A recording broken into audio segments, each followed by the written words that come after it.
హల్లెలూయా. దేవునికి స్తోత్రము కలుగునుగాక. ఈ యొక్క పునరుత్థాన దినములో ప్రభు సన్నిధిలో చేరి ఆయనను స్తుతించుటకు ఆరాధించుటకు ప్రభు అనుగ్రహించిన ఈ సమయాన్ని బట్టి దేవాది దేవునికి వందనాలు, కృతజ్ఞతాస్తుతులు చెల్లిస్తున్నాను. దేవుడు ఆత్మ గనక ఆయన ఆరాధించువారు ఆత్మతోనూ సత్యముతోనూ ఆరాధించవలనని దేవుడు సెలవిచ్చిన ప్రకారం దావీదు భక్తుడు అంటున్నట్టుగా, నా ప్రాణమా యెహోవాను స్తుతించు, నా అంతరంగములో ఉన్న సమస్తమా ఆయన పరిశుద్ధ నామమును సన్నతించు. నా ప్రాణమా యెహోవాను సన్నతించును, ఆయన చేసిన ఉపకారములో దేనిని మరవకు. సమస్త దేశములారా యెహోవాకు ఉత్సాహధ్వని చేయుడి, సంతోషముతో యెహోవాను సేవించుడి. ఉత్సాహగానము చేయుచు ఆయన సన్నిధికి రండి. యెహోవాయే దేవుడని తెలుసుకునుడి, ఆయనే మనలను పుట్టించెను. మనము ఆయన వారము, మనము ఆయన ప్రజలము, ఆయన మేపు గొర్రెలము. కృతజ్ఞతార్పణలు చెల్లించుచు ఆయన గుమ్మములో ప్రవేశించుడి, కీర్తనలు పాడుచు ఆయన ఆవరణములో ప్రవేశించుడి. ఆయనను స్తుతించుడి, ఆయన నామమును ఘనపరచుడి. యెహోవా దయాళుడు, ఆయన కృప నిత్యముండును, ఆయన సత్యము తరతరములు ఉండును. ప్రార్థన చేసుకున్నాం. మహాపరిశుద్ధుడైన ప్రేమ కలిగిన తండ్రి, ఈ పునరుత్థాన దినములో తిరిగి నీ పాదాల చెంతకు చేర్చిన మమ్మల్ని అయా మీరు జ్ఞాపకం చేసుకుని ఈ రీతిగా అయినా నీ సన్నిధిలో నిన్ను స్తుతించుటకు ఆరాధించుటకు ఘనపరచుటకు ఇచ్చిన సమయాన్ని బట్టి వందనాలు. మాకంటే ఎందరో ఈ లోకాన్ని విడిచిపెట్టిన వారుగా ఉన్నారు, కానీ వారికంటే గొప్పవారు మేము కాదు, అంతకంటే శ్రేష్ఠులమేమి కాదు, కానీ కేవలం నీ నామ ఘనతకే అయ్యా మీరు మమ్మల్ని నిలబెట్టారని మేము భావిస్తున్నాం. ఇదిగో మా ప్రభు, ఈ యొక్క పునరుత్థాన దినములో ప్రభు ఎందరైతే నాతో పాటు ఈ లైవ్లో పాలు పంపులు పొందుతూ ఉన్నారు, అటు బిడ్డలందరినీ కూడా నీ ఆత్మచేత నింపండి. వినగల చెవులు, గ్రహించగల మనసును దయచేయండి. మాట్లాడేది నేను కాదు, నాలో నీ ఆత్మ నుంచి మాట్లాడుటకు సహాయాన్ని అనుగ్రహించు. మా స్తుతులకు ఆరాధన పల్లకిలో ప్రభు మీరు మమ్మల్ని ఈ ఆరాధనను జరిగించి ఘనత, మహిమ, ప్రభావాలు పొందుకోమని యేసు నామములో అడిగి వేడుకొని ప్రార్థిస్తున్నాను తండ్రి.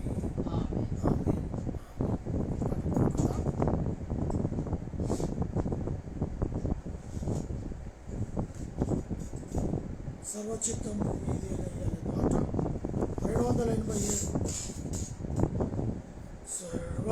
సర్వచిత్తం నీదేనయ్యా, స్వరూపమిచ్చు కుమారివే. సర్వచిత్తం నీదేనయ్యా, స్వరూపమిచ్చు కుమారివే. సారే పైనున్న మట్టినయ్యా, సరి అయిన పాత్ర జయుమయ్యా. సర్వేశ్వరా నిరిక్తుడాను, సర్వదా నిన్నే సేవింతును. సర్వచిత్తం నీదేనయ్యా, స్వరూపమిచ్చు కుమారివే.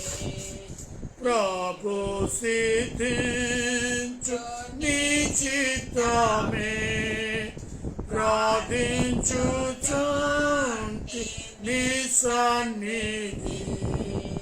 ప్రభు సిద్ధించు నీ చిత్తమే, ప్రార్థించుచుంటి నీ సన్నిధి. పరికింపు నాన్ని దివసమున, పరిశుద్ధమైన ఇహము కన్నా పరిశుద్ధం చేసి పాలింపుమా. పాపంబో నన్ను కడుగుమా. సర్వచిత్తం నీదే నీదేనయ్యా స్వరూపమిచ్చు కుమారివే నీ చిత్తమే సిద్ధించు ప్రభు నిన్నే ప్రార్థింతు నా రక్షక నీ చిత్తమే సిద్ధించు ప్రభు నిన్నే ప్రార్థింతు నా రక్షక నిత్యముగాయ ములచేతాను నిత్యము అలసి ఉండా నిజమైన సర్వశక్తుడావే నీ చేతన్ బట్టి నన్ను రక్షింపుమా సర్వచిత్తం నీదేనయ్యా స్వరూపమిచ్చు కుమారివే ఆత్మస్వరూప నీ చిత్తమే అనిశంభు ఇహ పరమున ఆత్మస్వరూప నీ చిత్తమే అనిశంభు ఇహ పరమున అధికముగా నీ ఆత్మతో ఆవరింపు నా రక్షక అందరూ నాలో క్రీస్తుని చూడా ఆత్మతో నింపుము దేవా సర్వచిత్తం నీదేనయ్యా స్వరూపమిచ్చు కుమారివే సారే పైన మట్టినయ్యా సరి అయిన పాత్ర చేయుమయా సర్వేశ్వరా నిరిక్తుడాను సర్వదాని సేవింతును సర్వచిత్తం నీదేనయ్యా స్వరూపమిచ్చు కుమారివే. హల్లెలూయా. దేవునికి స్తోత్రము కలుగును గాక.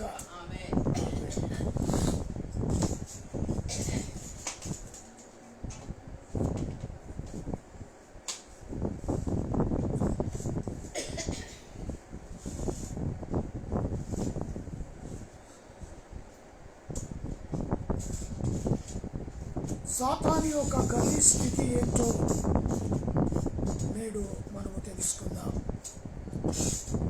వీడు మరి క్రైస్తవులను శత్రువులుగా మరి వీడి యొక్క పన్నాగమై ఉంటాడు.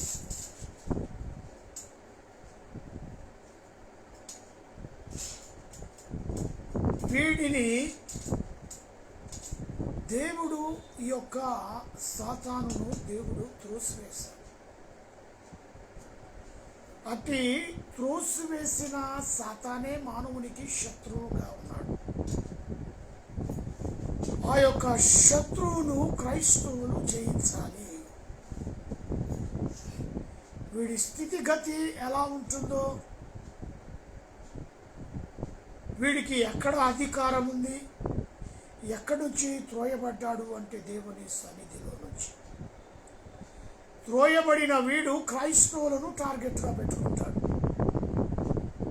క్రైస్తవులను లొంగపరుచుకోవాలని, క్రైస్తవులను వాడి యొక్క కబంధ ఆశ్రమలో చెప్పినది చేసేటట్టుగా వాడి యొక్క జన సమూహముగా మార్చుకోవడానికి వాడి యొక్క పన్నాగమై ఉంది. కాబట్టే క్రైస్తవులు శత్రువైన సాతాను జయిస్తూనే ఉండాలి. దేవునికి స్తోత్రము కలుగునుగాక. ఈ యొక్క క్రైస్తవులు సాతాను చెరలో పడిపోతూ ఉన్నారు. చాలామంది వారు దేవునికి బిడ్డలుగా కనబడుతూనే ఉంటారు. కానీ వాడు అపవాది ఎలాగో ఒక రకంగా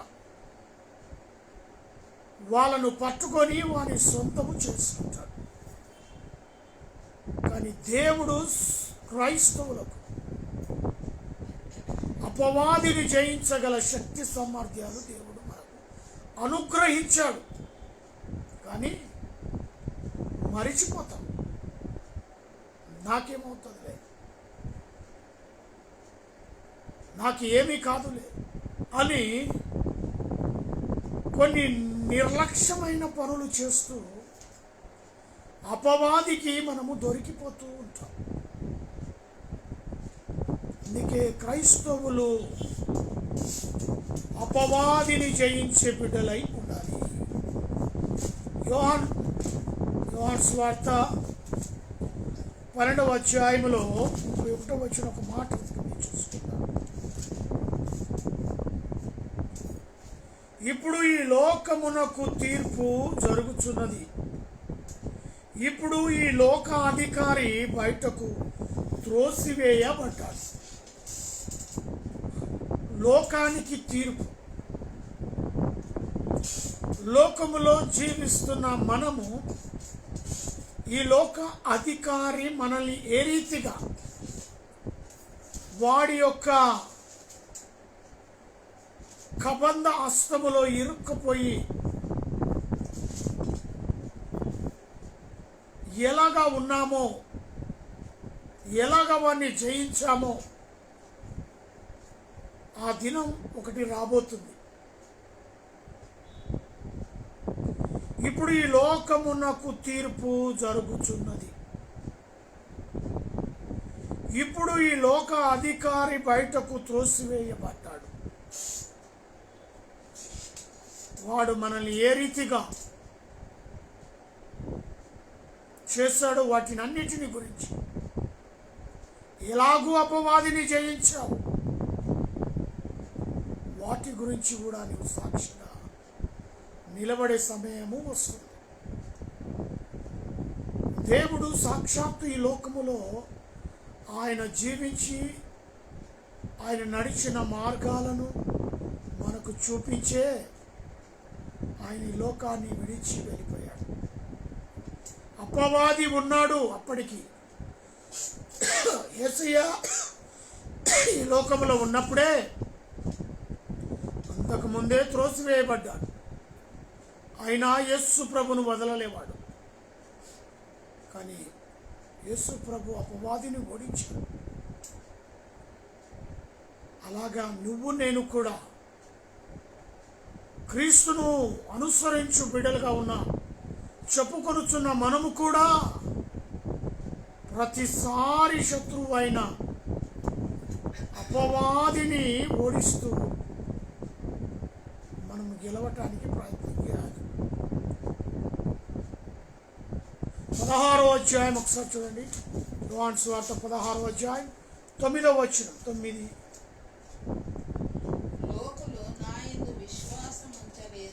లోకులు నా యందు విశ్వాసం ఉంచలేదు గనుక పాపమును గురించి నేను తండ్రి యొద్దకు వెళ్ళుట వలన మీరింకను నన్ను చూడరు గనుక నీతిని గురించి ఈ లోక అధికారి తీర్పు పొంది ఉన్నాడు గనుక తీర్పును గురించి ఒప్పుకొన చేయును. లోకాధికారి తీర్పు తీర్చబడ్డది. వాడికి తీర్పు తీర్చబడ్డది కనుకనే వాడు దేవుడు ఉండాల్సిన చోటులో ఉండకుండా అక్కడి నుంచి త్రోయబడ్డాడు. వాడికి తీర్పు సరిపోయింది. దేవుని సన్నిధిలో ఉండటానికి వీలు లేదు. వాడికి పరలోక పట్టణం మహిమలో వాడిని ఉండటానికి వీలు లేదు. కాబట్టి పైనుంచి కిందికి త్రోయబడ్డాడు వాడు. అక్కడి నుంచి పైనుంచి సాక్షాత్తు దేవుని సన్నిధి నుంచి, పరలోక మహిమలో నుంచి చాలా నమ్మకంగా ఉండేవాడు. కానీ వీడికి ఆలోచనలు రావటం ఆరంభించింది. కాబట్టి అక్కడి నుంచి త్రోయబడ్డాడు. వీడికి తీర్పు జరిగిపోయింది పరలోకంలో. వాడు అక్కడ ఉండటానికి వీలు లేదు. వారిని అనుసరించిన వారికి అక్కడ ఉండటానికి వీలు లేదు. వాడు చెప్పింది చేసినట్టుగా వాడి మాటల్లో పడి ఉన్న వారికి పరలోకంలో చోటు లేదు. ఆ దేవుని బిడ్డల 9వ వచనం గమనించండి. లోకులు నా యందు విశ్వాసం ఉంచలేదు గనుక క్రీస్తును సిలువ వేశారు. లోకులు ఆయన యందు విశ్వాసం ఉంచలేదు గనుక అన్యాయమైన తీర్పు గురి చేశారు. లోకులు ఆయన యందు నిలబడలేని పరిస్థితి. కాబట్టి ఆ రోజు యేసు ప్రభుల వారు అన్యాయం తీర్పుకు గురయ్యారు. పాపులను గురించి నేను తండ్రి యొద్దకు వెలుట వలన మీరింకను నన్ను చూడరు గనుక నీతిని గురించి ఈ లోకాధికారి తీర్పు పొంది ఉన్నాడు. వాడిలో నీతి లేదు. నీతిని గురించి లోక అధికారి తీర్పు పొందుకొని వాడు ఈ లోకానికి త్రోయబడ్డాడు. పరిశుద్ధ స్థలములో వాడికి స్థానము లేదు. అందుకే దేవుడు ఇంకా చెప్తున్నాడు, నేను తండ్రి యొద్దకు వెళ్ళుట వలన మీరింకను నన్ను చూడరు గనుక. అందుకే మొన్నటిమన్నా ఆయన పునరుత్థాన దినములో మనమందరము పాల్గొంటున్నాం. ఆయన 3వ దినము లేచి 40 రోజులు ఈ లోకములో సంచరించి అనేకులకు కనబడి 500లకు ఒక్కసారి అక్కడ ఉన్న జన సమూహము మధ్యలో నుంచి ఆయన ఆరోహణమై వెళ్ళిపోయాడు. ఇక చూడమ్మా, మనము లోకములో ఉన్నాము కాబట్టి లోక అధికారి ఎవరో మనకు తెలుపబడ్డాడు. ఈ లోక అధికారికి తీర్పు తీర్చేవాడు పరలోకంలో వాడికి స్థానము లేదు, త్రోయబడ్డాడు. నీవు ఎవరి కబంధ ఆశ్రమంలో ఉన్నావు? ఇప్పుడు ఈ లోక అధికారి చేతిలో నువ్వు ఉన్నావు. కాబట్టి సాక్షాత్తు 33 సంవత్సరాలు ఈ లోకములో జీవించాడు. శత్రువైన అపవాదిని ఓడిస్తూ యేసు ప్రభు జీవించి బ్రతికి ఆయన నిలబడ్డాడు. అందుకే నువ్వు నేను బ్రతకడానికి మార్గాన్ని ఆయన వేశాడు. ఆ మార్గంలో నడిస్తే చాలు, చుట్టూరుగా ఉన్న అపవాదిని కూడా నీవు జయించగలుగుతావు, వాణ్ణి ఓడించగలుగుతావు. దేవుని మహా పరిశుద్ధాత్మ చేత వాని నీ కాలు కింద వేసి చితకగొట్టగలుగుతావు. అంత శక్తి సమర్థించింది. కానీ చాలా మంది అపవాది చెరలోనే పడిపోతున్నారు. కొంతమంది కుటుంబాన్ని పాడు చేసుకుంటున్నారు.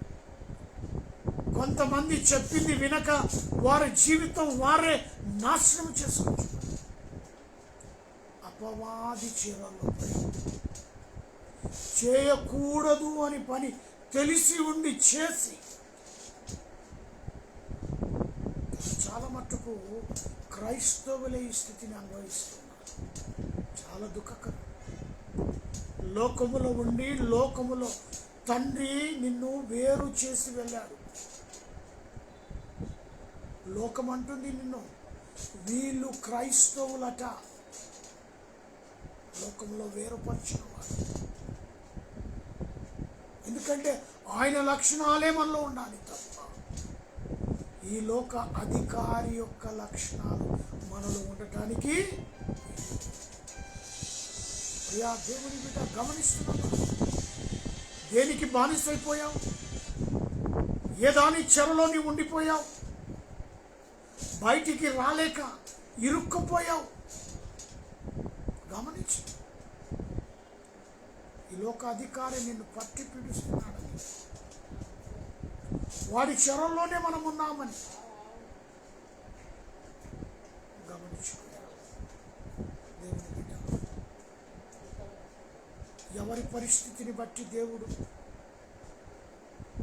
వారి యొక్క శత్రు పన్నాగముల నుంచి విడుదల చేయడానికి ఆయన ప్రశస్తమైన రక్తం కార్చాడు.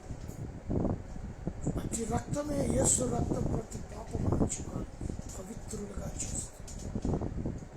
ఆ రక్తమే ఈ లోకంలో నిన్ను నిలబెట్టగలదు. ఆ రక్తములోనే నీ పాపములను నువ్వు కడుక్కున్నట్లయితే అపవాది చెరలో నుంచి బయటపడతావు. లోకంలో జీవిస్తావు, లోకంలోనే ఉంటావు, కానీ వారి చెరలోకి వెళ్ళకుండా దేవుడు నీ చుట్టూరుగా కంచె వేస్తాడు. దేవునికి మహిమ కలుగుగాక. చూసారు కదా ఆయన రక్త ప్రోక్షణ ఎలా ఉంటుందో, నిన్ను రక్షించటానికి, నిన్ను కాపాడటానికి వాడు ఎలాంటి ప్రయోగాలు చేసినప్పటికీ కూడా నిన్ను సరైన మార్గంలో నడిపించేదే యేసు రక్తం. ఆ రక్తములోని పాపములు కడుక్కో, నువ్వు నీతిగా వాడి చెరల్లో ఉంటే లేవలేని పరిస్థితులు ఉంటావని ప్రభు పేరిట మనం చేస్తున్నాం. యోహాను సువార్త 8వ అధ్యాయం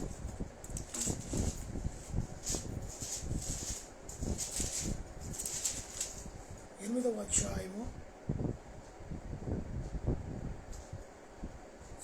3వ అధ్యాయం 8వ వచనం. యోహాను సువార్త 3వ అధ్యాయము 8వ వచనం. గాలి తనకిష్టమైన చోటును విసురును, నీవు దాని శబ్దము విందువే, కానీ అది ఎక్కడి నుండి వచ్చునో ఎక్కడికి పోవునో నీకు తెలియదు. ఆత్మ మూలముగా జన్మించిన ప్రతివాడు అలాగనే ఉంటాడు. దేవునికి స్తోత్రం. ఉదాహరణగా దేవుడు మాట్లాడుతున్నాడు. గాలి భయంకరంగా వీస్తూ ఉంది. కొన్ని మైళ్ళ కిలోమీటర్ వేగముతో గాలి వస్తుంది, కానీ దాన్ని చూడలేదు. కొన్ని మైళ్ళ కిలోమీటర్ల వేగముతో భయంకరంగా నువ్వున్న చుట్టుపక్కల ఉన్న పరిసర ప్రాంతాలన్నీ కూడా చల్లచెదరు చేస్తుంది. ఎంత పెద్ద భవనమైనా సరే చల్లచెదరైపోతుంది, కానీ దాన్ని చూడలేవు, గాలిని చూడలేవు, దాని స్వరాన్ని మాత్రం వింటావు. అది ఎటు నుంచి వస్తుందో, ఎటుకు వెళ్ళిపోతుందో దాన్ని మాత్రం చూడవు, దాని స్వరాన్ని మాత్రం. అందుకే పరిశుద్ధాత్మ దేవుడు అంటున్నాడు, ఆత్మ మూలముగా జన్మించిన ప్రతి వాడు అలాగనే ఉండును. దేవుని యందు యేసు రక్తంలో కడగబడిన ప్రతి విశ్వాసురాలు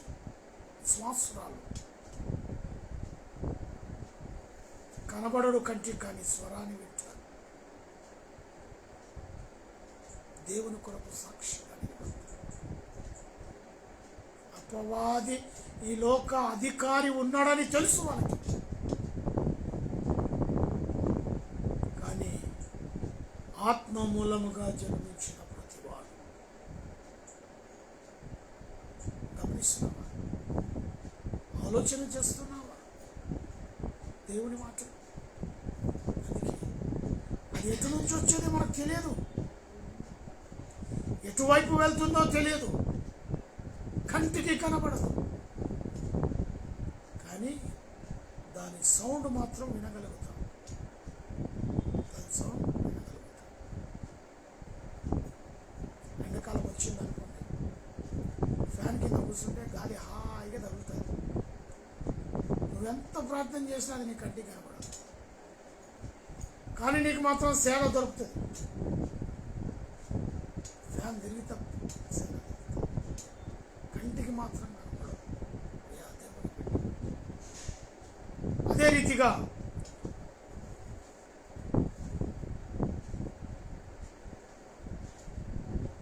ఈ అపవాది శాశ్వతమైన శాపములో ఉన్నాడు. వీడికి ఇంకా మార్పు లేదు, మార్పు రాదు. మార్పు అనేది వీనిలో ఉండదు, రాదు. కాబట్టి శాశ్వతమైన శాపములో, శాపము క్రింద వీడు నలగగొట్టబడుతున్నాడు.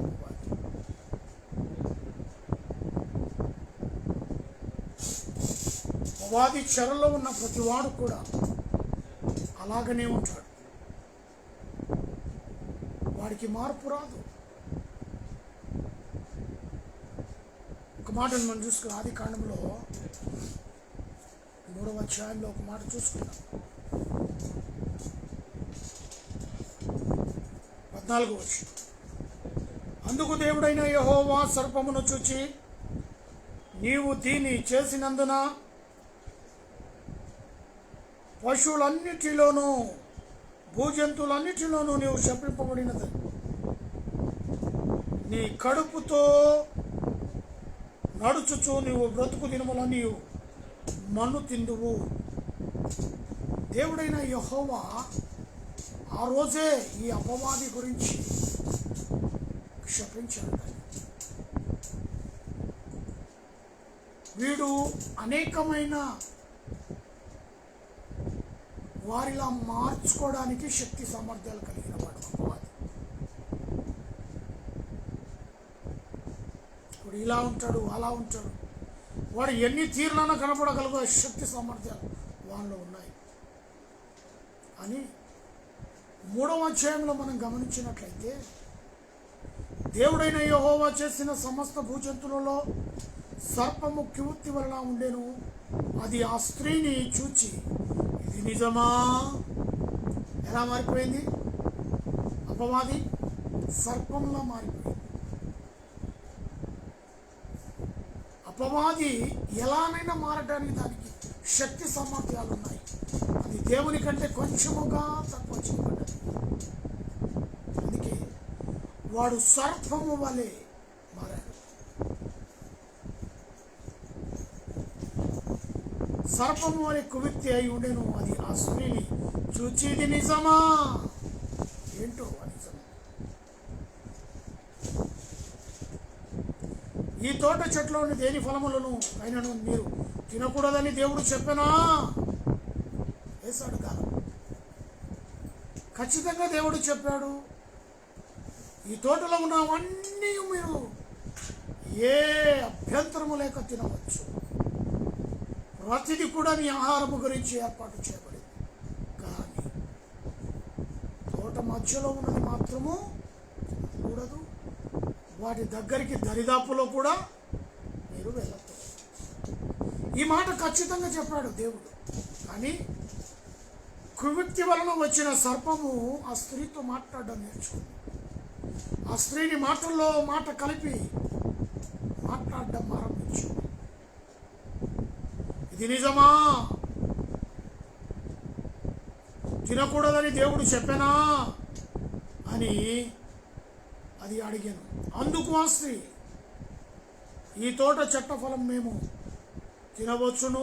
అయితే తోట మధ్యలో ఉన్న చెట్టు ఫలంను గురించి దేవుడు మీరు చావకుండునట్టు వాటిని తినకూడదు అనియు వాటిని ముట్టకూడదనియు చెప్పానని సర్పముతో చెప్పాను.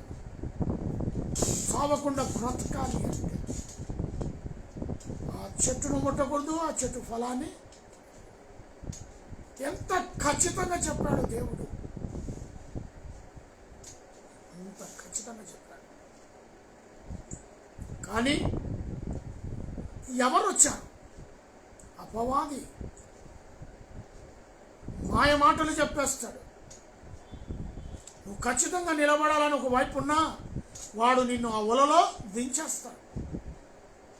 అవ్వకు ఖచ్చితంగా చెప్పాడు దేవుడు, ఆదాముకు ఖచ్చితంగా చెప్పాడు దేవుడు, ఇది మాత్రము మీరు ఎన్నటికీ ముట్టకూడదు, తినకూడదు. ఒకవేళ దాని యొక్క పరిణామం ఏమి జరుగుతుందో కూడా దేవుడు చెప్పాడు. ఆ విషయాన్ని అపవాది కూడా తెలియజేస్తుంది. ఎవరు? అవ్వ. ఒకవేళ దాన్ని ముట్టినా మేము తినినా ఆ రోజే మేము చచ్చిన వారం అవుతాం. 4వ వచనం, 3వ అధ్యాయం 4వ వచనం ఆదికాండం. అందుకు సర్పము మీరు చావనే చావరు. ఏమంట? చావనే చావరు. ఎలాగనగా మీరు వీటిని దినమున మీ కనులు తెరవబడును, మీరు మంచి చెడు ఎరిగి ఉన్న వారై దేవతల వలె ఉండునని దేవునికి తెలియనని స్త్రీతో చెప్పగా, ఆ స్త్రీ ఆ వృక్ష ఫలము ఆహారమునకు మంచిదనియు కనులకు అందమైనదనియు వివేకమిచ్చు రమ్యమైన వృక్షమైన ఉండుట చూచినప్పుడు ఆమె దాని ఫలములో కొన్ని తీసుకొని తిని తనతో పాటు తన భర్తకు ఇచ్చి, ఆయన కూడా తిన్నాడు. ఇది ఏంది ఎక్కడ ఏమేం చెప్పలేదు.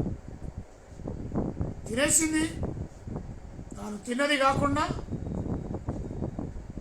దాన్ని తీసుకొని వచ్చి ఆదాము కూడా ఇచ్చేసి, దేవుడు ఖచ్చితముగా తినద్దు. కానీ ఈ లోకాధికారి ఏం చేశాడు? వారి మనస్సును తిప్పేస్తాడు. దేవుని మాట విననోళ్ళు గానిగా చేసేస్తాడు, లెక్క లేకుండా. అందుకే మానవుడు దేవుని మాటను తొందరగా వినాడు, కానీ అపవాది మాటను మాత్రం ఎప్పుడు వింటూనే ఉంటాడు. ఇది చేయదు, ఇది తప్పు, ఈ దారిలో వెళ్ళకూడదు.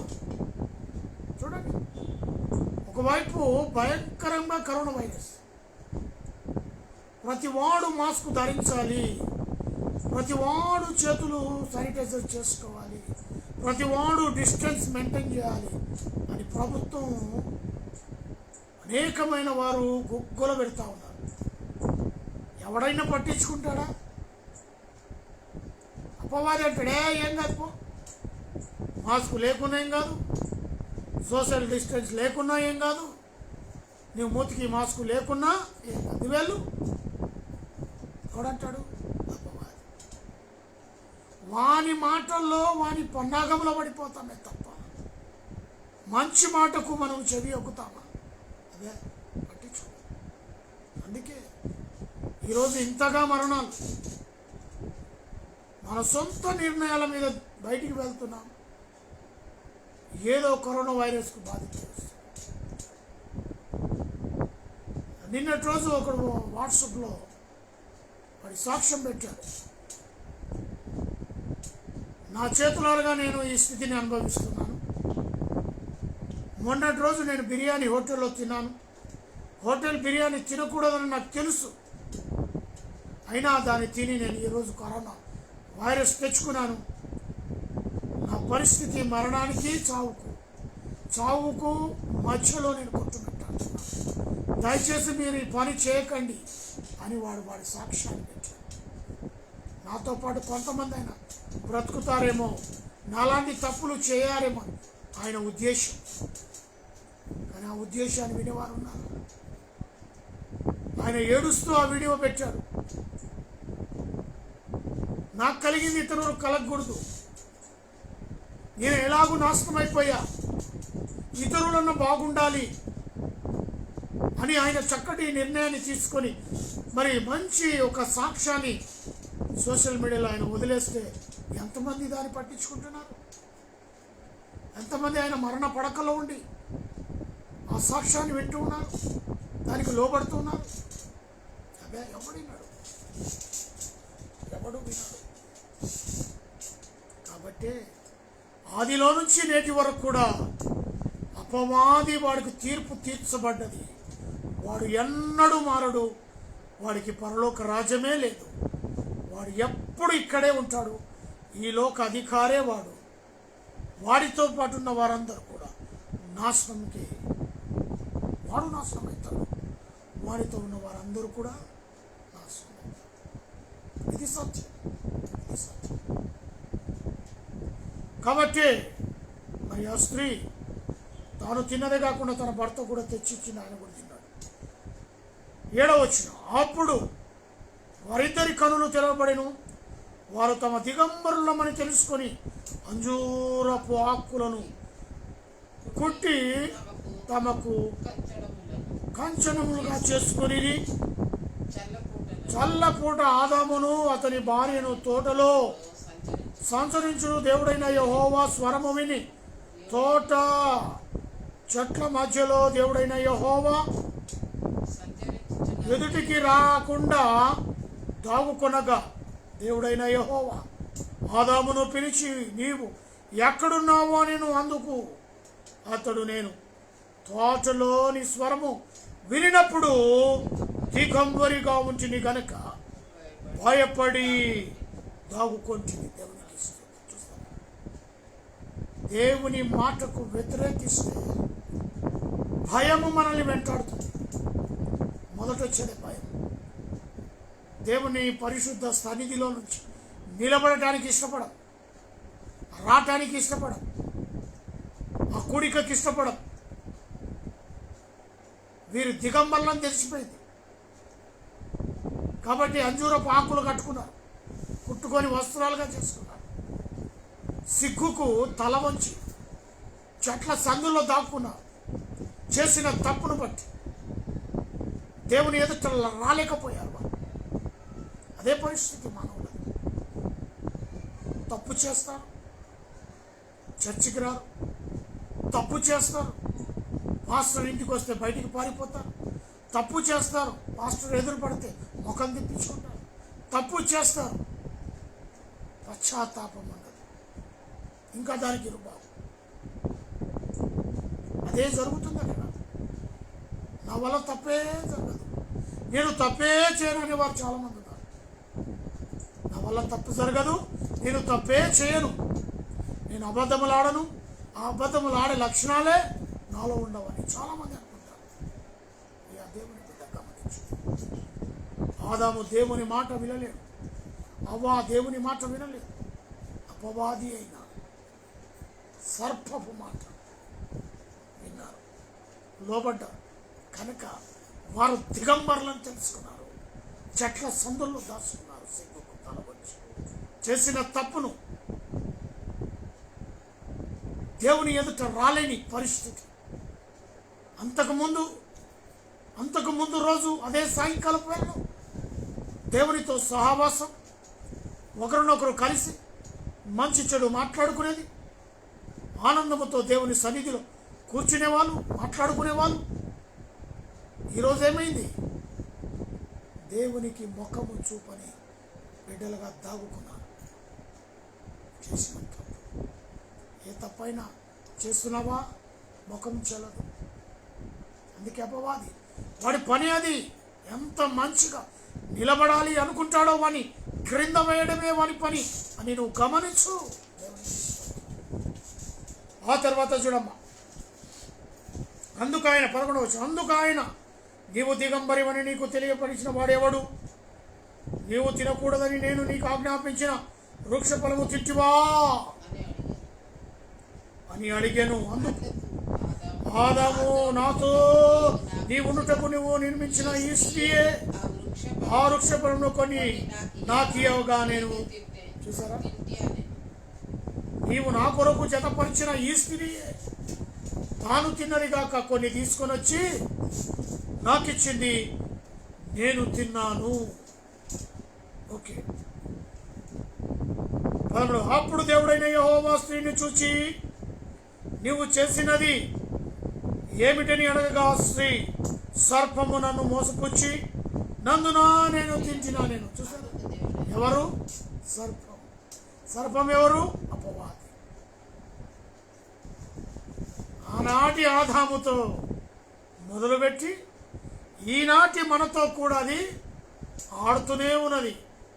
ఏది కావాలది తందన ఆడిస్తుంది మనకు. వింటున్నారు కదా వాక్యం, ఎవరిని వదిలిపెట్టదు. చాలా నీతిగా బ్రతుకుతున్నా బ్రదర్ అని చెప్పుకుంటారు సాక్ష్యం. ఒక్కొక్కరుగా తప్పులు చేస్తారు, లెక్క పెడదామన్నా కూడా లెక్కకు రావు అని తప్పు.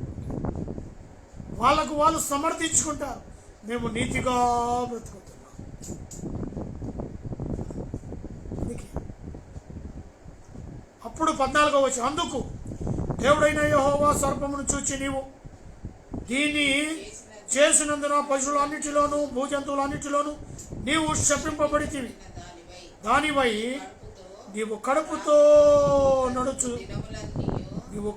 నడుచు దినములు బ్రతుకు దినం మన్ను తిని బ్రతుకు.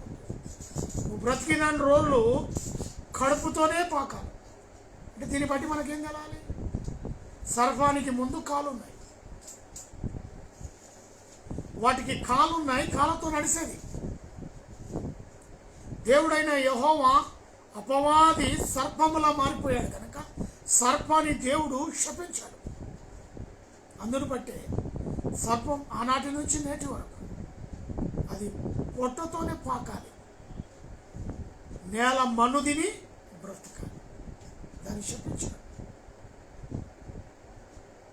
నేను ఖచ్చితంగా కాలున్నాయి ఎలా చెప్పగలుగుతానో తెలుసా? మొన్నటికి మొన్న నేను ఒక వీడియో చూశాను. ఒక సర్పానికి 2 కాళ్ళు, దానికి 2 కాళ్ళు ఉన్నాయి. అది వీడియోలో చూసినప్పుడు నాకు ఆశ్చర్యం కలిగింది. అందుకే దేవుడు దీన్ని శపించాడు. 2 కాళ్ళు కాకుండా అనేకమైన కాళ్ళు ఉండింటాయి వాటికి. ఒకలాంటి పురుగు ఉంటుందండి సన్నగా, దాని కడుపు నిండా కింద అన్ని కాళ్ళే ఉంటాయి. దాన్ని ఇలా టచ్ చేయగానే అది ముదురుకుంటుంది. అలా ఉండేదేమో నేను అనుకుంటాను. దేవుని సన్నిధిలో అపవాది సర్పముగా మారి అవ్వను శోధించడం వల్ల, ఆదామును శోధించడం వల్ల అపవాది అయిన సర్పాన్ని దేవుడు వదిలిపెట్టలేదు. నువ్వు పొట్టతో ప్రాకాలి, మన్ను తిని బ్రతకాలి. ఆ తర్వాత ఆమె మరి సంతానము కలగచేసెను. అది వారు నిన్ను తల మీద కొట్టుదురు, నీవు దాని మెడమ మీద కొట్టుదు అని చెప్పాడు. ఇద్దరికి వైరం పుట్టించాడు. అందుకే మానవుడు చూస్తే సర్పాన్ని పట్టుకరా, కట్టెదేరా అని చేస్తాడు. ఎందుకు? ఆ రోజు విధించిన శాపం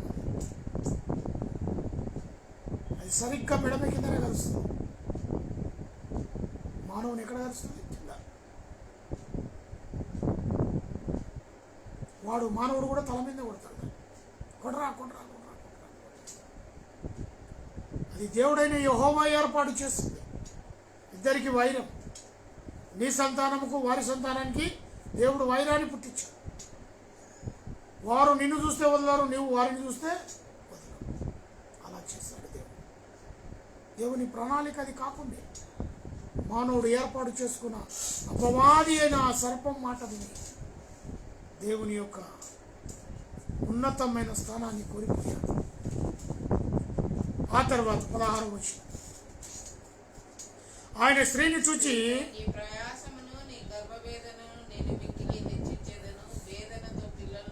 వేదనతో నీవు పిల్లలను నీ భర్త ఎడల నీకు వాంఛ కలుగును, అతడు నిన్ను ఏలునని చెప్పాడు.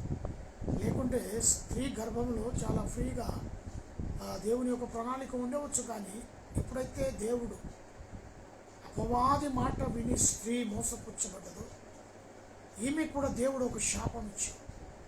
ఏం శాపం తెలుసు? నీ కడుపులో పుట్టే బిడ్డలు నువ్వు వేదనతో నువ్వు ప్రసవించాలి.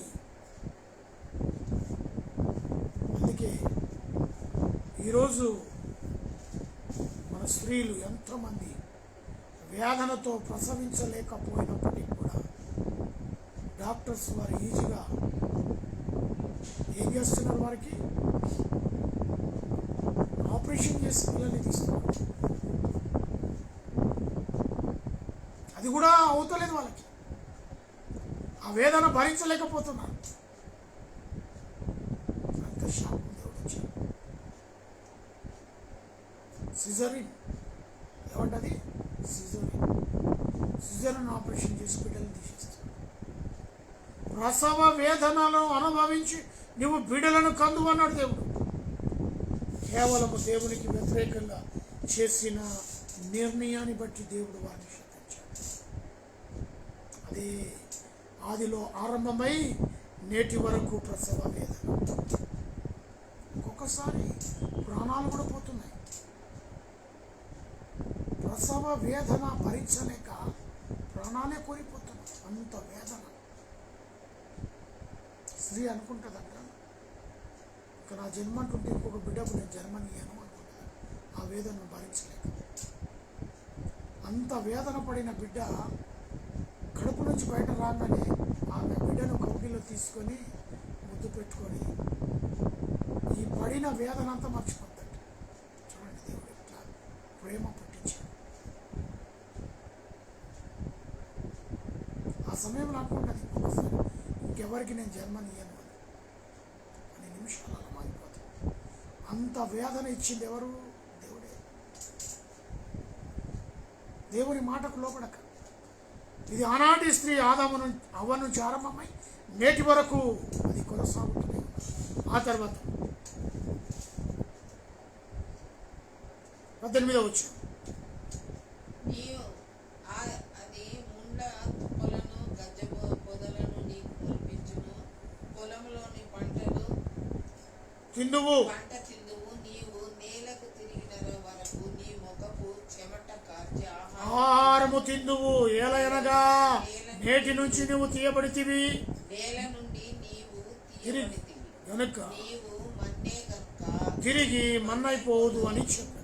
ఆదాము గారి దగ్గరికి వచ్చింది సమస్య. అయ్యా, నీవు ఈ నేలను దున్నాలి, చంపర్చాలి, ఫలించాలి. ఆ సేదము చేస్తున్న చేళ్లలో నుంచి నీవు తెచ్చిన ఆహారాన్ని నీవు నీ భార్య నీ బిడ్డలు తినాలి. నువ్వు ఎందుకంటే నేల మట్టితో తీయబడ్డావు. దాన్ని నువ్వు తిరిగి కష్టముతో పొలాన్ని దున్నాలి, సేదం చేయాలి, ఫలించాలి, దాని నుంచి ఆహారం తీసుకోవాలి. తిరిగి నువ్వు బ్రతికి 4 రోజులు అలా కష్టపడాలి. తిరిగి నువ్వు చనిపోయినాక ఏ మట్టితో తీయబడ్డావో అదే మట్టిలో నువ్వు కలిసిపోవాలి. దేవుడి శాపం ఆదాముకి ఇచ్చాడు. ముగ్గురికి 3 రకాల శాపం ఇచ్చేసాడు. ఆ తర్వాత నీవు నేలకు తిరిగి వరకు నీ ముఖపు చెమట కార్చి ఆహారం తిందువు. ఏలనగా నేల నుండి నీవు తీయబడితివి, నువ్వు మన్నే కనుక తిరిగి మన్నే పొందుతూ అని చెప్పాను. ఆదాము తన భార్యను అవ్వను పేరు పెట్టెను. అనగా ఆమె జీవము గల ప్రతి వానికి తల్లి. దేవునికి స్తోత్రం. ప్రతి వానికి ఈరోజు జీవముతో ఉన్న నరమానవుడు, అది ఏ దేశమైనా, ఏ ప్రాంతమైనా, ఏ ప్రపంచంలో ఏ మూలలో ఉన్నా, ఏ అవ్వ ఆరంభించిందో ఆ అవ్వ గర్భములో పుట్టిన ప్రతి మానవుడు అని పిలువబడిన ఏ మూలలో ఉన్న మానవునికైనా ఆమెనే మొదటి తల్లి. ఆమె ద్వారానే ఈ లోకము ఆరంభమైంది. అందుకే ఇక్కడ చాలా జాగ్రత్త రాయబడ్డది. ఆదాము తన భార్యను అవగా పిలిచి దేవుడైన యెహోవా ఆదామును అతని భార్యను చర్మము చొక్కాయలు చేయించి వారికి తొలగించెను. అయితే ఆదాము అవ్వ ఏలైనగా ఆమె జీవము గల ప్రతి వానికి తల్లి అయింది. లోకములో ఉన్న ప్రతి బిడ్డకు మొదటి తల్లి ఆమెనే. అంతేకాదు, వారు సిగ్గుకు తలముంచుకొని దేవుడు గొప్ప కార్యాన్ని చేస్తారు. వారి పట్ల చర్మపు అంగీ చొక్కులు తొడిగి వారి తోట వెలప నుంచి బయటికి తీసేస్తారు. అప్పుడు దేవుడైన యెహోవా ఇదిగో మంచి చెడులు ఎరుగునట్లు ఆదాము మాలో ఒకని దానిడా ఆయన కాబట్టి అతడు ఒక నేల తన చేయి చాచి జీవ వృక్షఫలము కూడా తీసుకొని తిని అనుకొని దేవుడైన యెహోవా అతడు ఏ నేల నుండి తీయబడనో దాన్ని సేద్యం పరచుటకును ఏదైనా తోటలో నుండి అతన్ని పంపివేస్తాడు. అప్పుడు ఆయన ఆదామును వెళ్ళగొట్టి ఏదేను తోటకు తూర్పు దిక్కున కేరూబులను జీవవృక్షములను కాచుటకు అటు తిరుగుతూ ఖడ్గజాలములను నియమం పెట్టిన దేవునికి స్తోత్రం. ఇంకా అది దాని యొక్క ప్రొటెక్షన్ దేవుడు తీసుకున్నాడు ఏదైనా తోటని. ఎందుకంటే అంత స్వేచ్ఛ వారికి ఇచ్చుండే, వారిలో ఇంకా లక్షణాలు లేవు కాబట్టి అది ఆయన స్వాధీనంలోకి తీసుకున్నాడు. వారిని తోటలో నుంచి వెళ్ళగొట్టాడు. ఆనాటి నుంచి చేసిన ఆ తప్పే నేటి వరకు అపవాది వాడు మనల్ని ఏ రీతిగా చేస్తూ ఉన్నాడో ప్రియ దేవుని బిడ్డలారా గమనిస్తూ ఉన్నారా? అందుకే యేసుక్రీస్తు ప్రభుల వారు ఈ అపవాదిని జయించుటకే, వీడి యొక్క పన్నాగంలో నుంచి బయటికి రావడానికే కల్వరి సిలువలో తన ప్రాణాన్ని పెట్టాడు. వారు ఎవరైతే యేసును అంగీకరిస్తారో, ఆయన రక్తములో పాపములు కడుక్కుంటారో, వారు చక్కటి తీర్పులో నిలబడతారు. అందుకే కొలస్సీయులకు రాసిన పత్రిక చివరిగా ఇది చూసి నేను ముగిస్తాను. కొలస్సీయులకు రాసిన పత్రిక 2వ అధ్యాయము 15వ వచనం 13-15.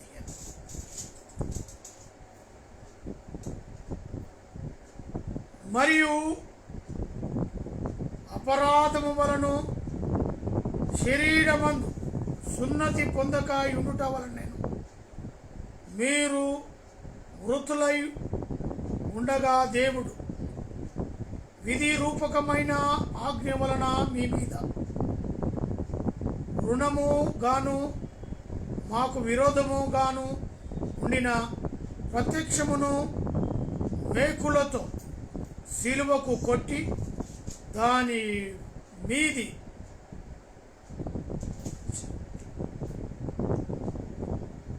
మీది శ్రేతలను తుడిచివేసి మనకు అడ్డము లేకుండా దానిని ఎత్తివేసి మన అపరాధములన్నిటినీ క్షమించి ఆయనతో కూడా మిమ్మును జీవింప చేసెను. ఆయన ప్రథములను అధికారులను నిరాయుధులుగా చేసి సిలువ చేత జయోత్సవముతో వారిని బట్టి తెచ్చి బహాటముగా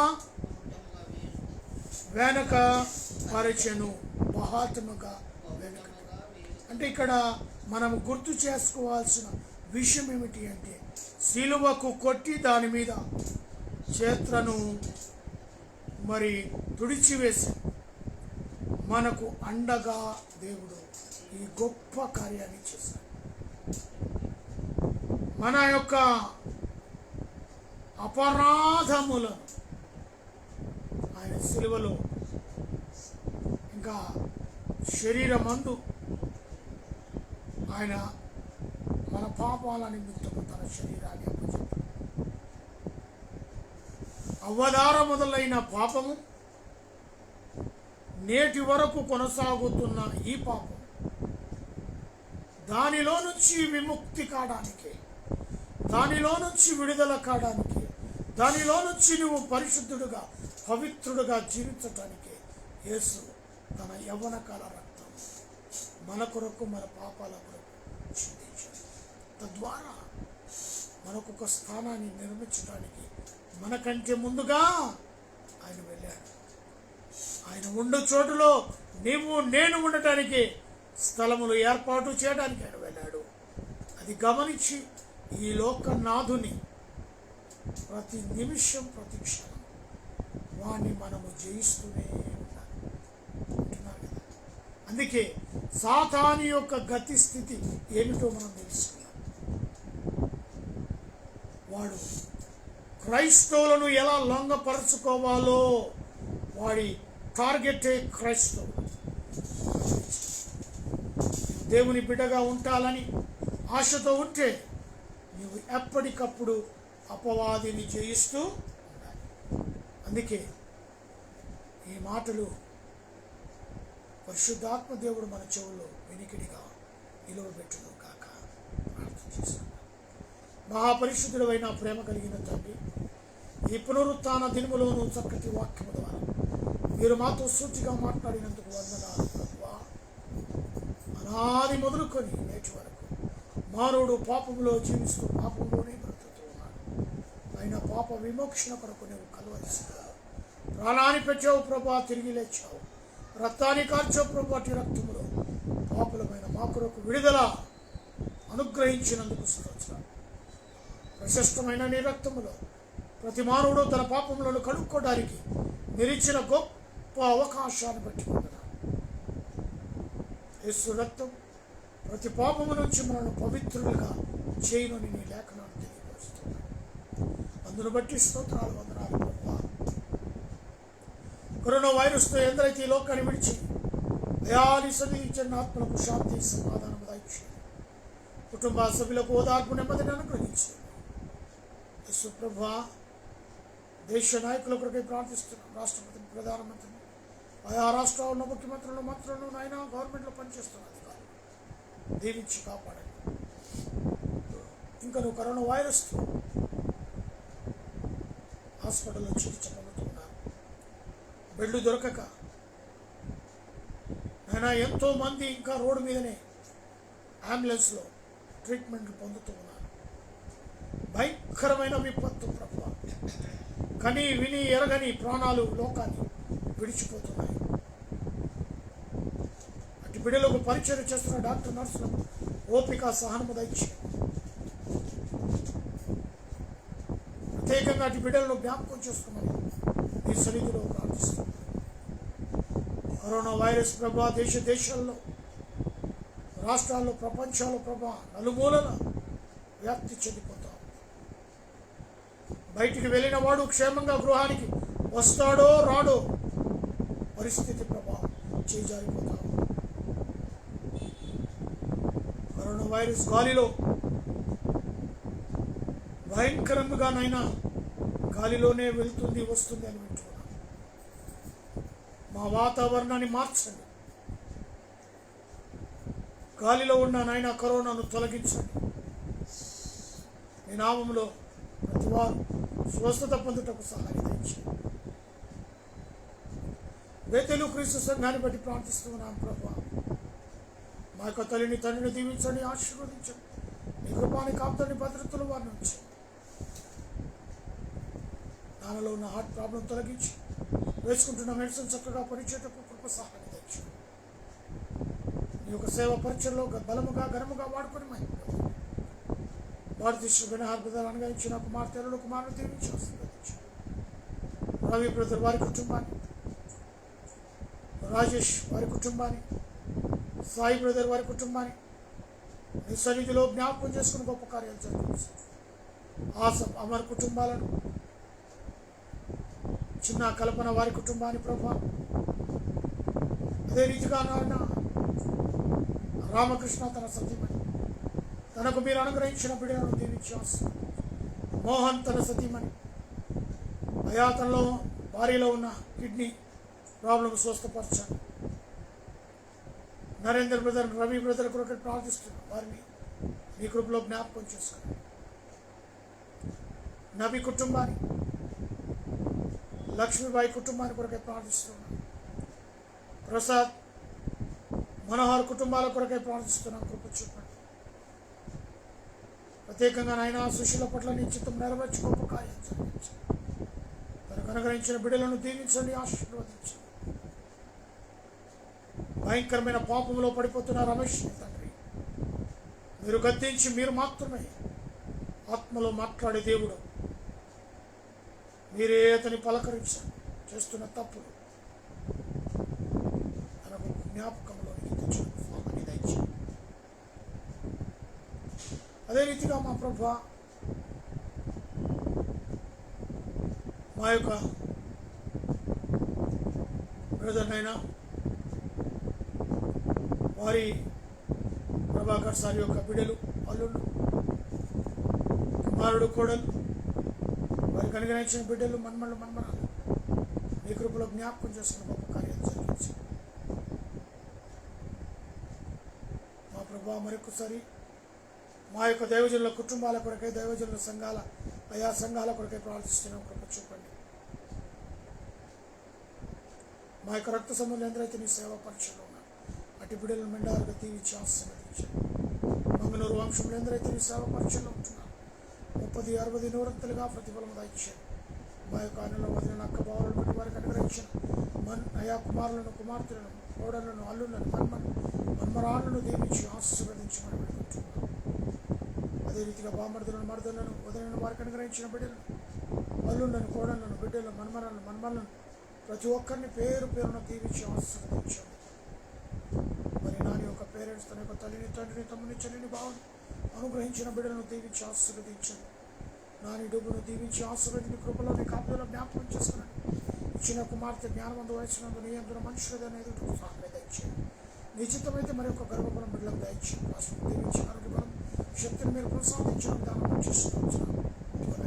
వాళ్ళు ఇచ్చి వారిని కరుణైన వారిని అయా మరి heart problem, liver problem, kidney problem, మోకాలను తరికాలను ఉన్న ప్రతి బిడ్డలను దీవించి ఆశీర్వదించండి. ఈరోజు జన్మదినములను, వివాహ దినములను జరుపుకుంటున్న బిడ్డలను మెండారుగా దీవించి ఆశీర్వదించమని అనుకుంటున్నాను. లైవ్లో పాల్పొందుతున్న బిడ్డలను దీవించి ఏకైటవలో నివసిస్తున్న ప్రతి కుటుంబాన్ని ప్రభు ఆశీర్వదించి దీవించి కాపాడండి. ఇరుగు పొరుగు వారిని దీవించి ఆశీర్వదించండి. కుషాగూడ డిపోలో పనిచేస్తున్న కండక్టర్ సోదరు, డ్రైవర్ సోదరు, మెకానిక్ సోదరు, ఆఫీస్ స్టాఫ్, సెక్యూరిటీ స్టాఫ్ని బట్టి, డిఎం వారి కుటుంబాలను బట్టి ప్రార్థిస్తున్నాను. ఆరోగ్య బలమైన శక్తిని వారికి ప్రసాదించండి. నాలో ఉన్న బీపీ, షుగర్, సమస్తమైన వ్యాధి బాధల నుంచి మమ్మల్ని మీరు నిలబెట్టిన విధానం బట్టి ఇస్తున్నాను ప్రభువా. మరి రేపు ఇదే సమయంలో తిరిగి కలుసుకున్నప్పుడు సహాయాన్ని కృపను దయచేయగలరని కూడి వచ్చిన మమ్మలను, లైవ్లో పాల్పొంపులు పొందిన ప్రతి బిడ్డను యేసు నామములో ఆశీర్వదించగలరు. యేసు నామములో అడిగి వేడుకొని ప్రార్థిస్తున్నాను తండ్రి. మన తండ్రి అయిన దేవుని ప్రేమ, కుమారుడైన యేసు క్రీస్తు కృప, పరిశుద్ధాత్మ కన్యుని సహావాసమైన సన్నిధి కూడిన మనకును సకల ప్రజలకు ఇప్పుడును ఎల్లప్పుడును సదాకాలము తోడై నీడై ఉండునుగాక. Amen. Amen. Praise the Lord. Praise the Lord. Hallelujah.